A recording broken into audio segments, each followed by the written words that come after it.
नमस्कार दोस्तों, फिर से आपका एक नए वीडियो में स्वागत है। न्यू फर्नीचर के लिए उलवेन नवी मुंबई से। तो देखो, आज हम एक प्लाई का बेड फिटिंग कर रहे हैं और प्लाई के बेड को कैसे फिटिंग करना चाहिए और किस तरह से फिटिंग करने से इसके बराबर अलाइनमेंट बैठेगा। और ये बेड है, फुल हेड्रोलिंग बेड है। हेड्रोलिंग बेड को थोड़ा फिटिंग करना और भी थोड़ा मुश्किल होता है। तो हम देखते हैं, देखो बेड के जब चारों ये फालके रहते हैं, चारों साइड के जो पट्टे रहते हैं, इनको एक दूसरे से पहले जॉइंट या नट से स्क्रू से टाइट कर लेना चाहिए। ये पूरे चारों से अच्छे से हमें फिटिंग करना है, क्योंकि जब तक ये हम फिटिंग नहीं करेंगे तो ऊपर के जो टॉप बिठाएंगे वो टॉप बराबर नहीं बैठेगा, उसका हेड्रोलिंग बराबर फिटिंग नहीं बैठेगी। तो हम ये मिल कर के इस बेड के जो चारों तरफ से हैं पूरे को अच्छी तरह से फिटिंग कर रहे हैं। और इनको पाने से अच्छे से नट को अच्छे से टाइट करने के बाद हम इसके अंदर की जो प्लाई है उस प्लाई को कैसे बिठाते हैं वो भी आपको दिखाते हैं। पहले हमें सेंटर में एक जो लकड़ी आती है सपोर्ट के लिए वो फंसानी पड़ती है, क्योंकि ये जब चारों तरफ सेंटर है ना, तो लकड़ी डालने से क्या होएगा, ये बेड का चारों तरफ से इक्वल एक जैसा लेवल रहेगा। ये आगे पीछे से कहीं टेढ़ा नहीं रहेगा बेड। अब ये नीचे की प्लाई है, ये प्लाई को हम ऐसे खांचे के अंदर बिठा देंगे। नीचे की प्लाई को बिठाते वक्त भी ध्यान रखना चाहिए कि प्लाई का फ्रंट वाली प्लाई है या पीछे वाली प्लाई है, क्योंकि इसमें भी नीचे की दो प्लाई लगती है। कभी कभी क्या होता है, हम आगे की प्लाई को पीछे डाल देते हैं और पीछे की प्लाई को हम आगे की तरफ रख देते हैं, तो वो खांचे के अंदर बराबर नहीं बैठेगी। अब ये प्लाई है फ्रंट वाले भाग की, अब ये लेग वाले भाग की तरफ की प्लाई आएगी। क्योंकि 5x6 का बेड है तो पूरा नीचे का 1 प्लाई तो आएगा नहीं, 2 टुकड़ों में ये प्लाई आएगी।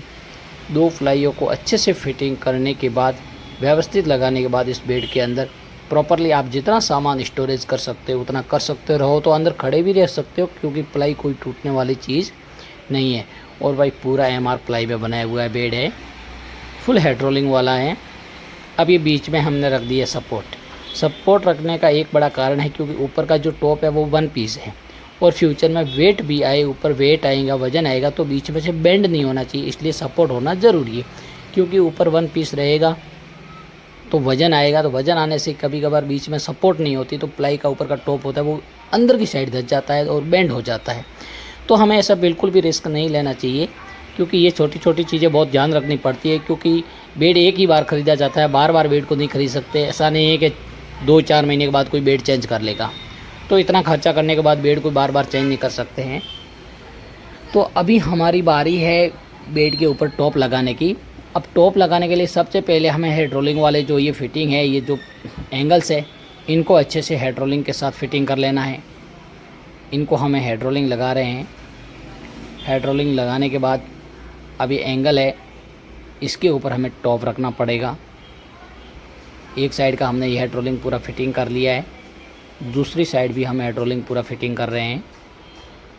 और हेड्रोलिंग, यदि फुल हेड्रोलिंग बेड बना रहे हो तो हेड्रोलिंग कम से कम, एक हेड्रोलिंग जो होता है वो 150 kg का होना चाहिए।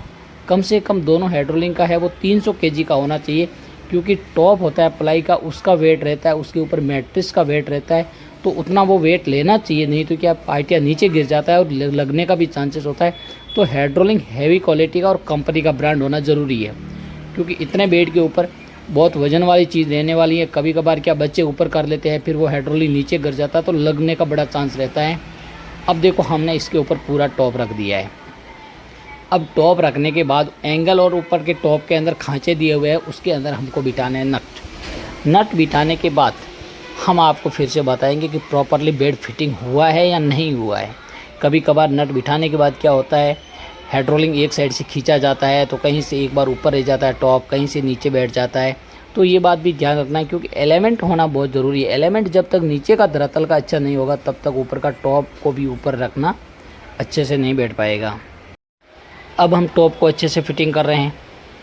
भाई 3 जने लगते हैं टॉप को फिटिंग करने में कम से कम, क्योंकि ये ऊपर का 5x6 का top 18 mm ply with laminate के साथ। MR की प्लाई का वज़न तो आप लोगों को पता ही होगा, क्योंकि वो साउथ की और लाइट वेट की प्लाई आती है, वो काम नहीं देने वाली यहाँ पे। तो ये पूरा प्रॉपरली MR प्लाई के अंदर बना है। अंदर की साइड हमने पॉलिश किया है। कई लोग क्या अंदर की साइड भी लेमिनेट लेते हैं, तो वो ले सकते हैं, देने में कोई बड़ी बात नहीं है, लेकिन अंदर इतना खर्चा करने की ज़रूरत भी नहीं है। और ये फुल पॉलिश किया हुआ अंदर की साइड। बाहर की साइड हमने ग्रे कलर का लेमिनेट, पीछे हेडबोर्ड का जो हम आपको आखिरी में दिखाएंगे, पीछे का जो कुशन लगाया वो बहुत ही शानदार प्यारा कलर दिख रहा है। अभी हमारा ये टॉप प्रॉपरली फिटिंग हो गया है। ये टॉप फिटिंग होने के बाद हम इसको नीचे करेंगे, ऊपर रखेंगे मैट्रेस। फिर आपको पीछे का हेडबोर्ड का भी डिज़ाइन फिटिंग करेंगे और हेडबोर्ड का डिज़ाइन भी दिखाएंगे कि फिटिंग होने के बाद प्रॉपरली बेड का लुक कैसा आता है। लुक के ऊपर बड़ा ध्यान जाता है, क्योंकि कोई भी चीज़ लेते हैं हम बेड वगैरह तो उनका लुक हेडबोर्ड का ही होता है, और हेडबोर्ड का लुक कैसा होएगा उसके ऊपर ही डिपेंड करता है कि बेड का कैसा दिख रहा है। तो अभी हमने हेडबोर्ड में तो कुछ लगाया ही नहीं है, सिर्फ हेडबोर्ड को तो खाँचा तैयार किया है। अभी अंदर हमारा कुशन तैयार हो रहा है, और कुशन तैयार होते हम वो भी फिटिंग करेंगे। तो ये प्रॉपरली बेड का हेड रोलिंग है। ये फिटिंग होने के बाद ऊपर के जो एंगल है उसको प्लाई के साथ फिटिंग कर रहे हैं, क्योंकि इसको प्रॉपरली पूरा फिटिंग करना पड़ता है। ऐसे नहीं कि 2 नट यहाँ डाल दिए और 2 नट इधर डाल दिए और ऐसे करने से हेड रोलिंग पूरा फिटिंग हो जाएगा, वैसे नहीं होता है। क्योंकि हमने 1 नट भी कम डाला ना तो फिर क्या ऊपर का टॉप है वो ऊपर नीचे रहेगा, प्रॉपरली फिटिंग नहीं होएगा। तो इस बात को बड़े बारीकी और आराम से करना पड़ता है। कभी कभार क्या करते हैं लोग, फास्ट में इतना करते हैं कि 2 नट इधर लगाते हैं, 2 नट उधर लगाते हैं, 2-2 नट लगा के सर जी हो गया फिटिंग बेड, ऐसा करके निकल जाते हैं। लेकिन ऐसा कभी नहीं करना चाहिए, क्योंकि ये रिस्क की काम है। इसके ऊपर 4 नट लगते हैं वन साइड, और ऊपर की साइड भी 4 नट लगते हैं, यानी टॉप के 8 नट लगते हैं, तब जाके प्रॉपरली फिटिंग होता है। और व्यवस्थित अच्छे से स्क्रू ड्राइवर से वगैरह से टाइट करना चाहिए। अभी देखो ये बेड के ऊपर हेड रोलिंग। अब ये है बेड का हमारा फाइनल लुक। हमने पीछे हेडबोर्ड का कुशन भी लगा दिया, बहुत प्यारा कलर लग रहा है। आपको ये कलर कैसा लगा कमेंट में ज़रूर बताना। तब तक के लिए कुछ नया वीडियो लाते हैं, तब तक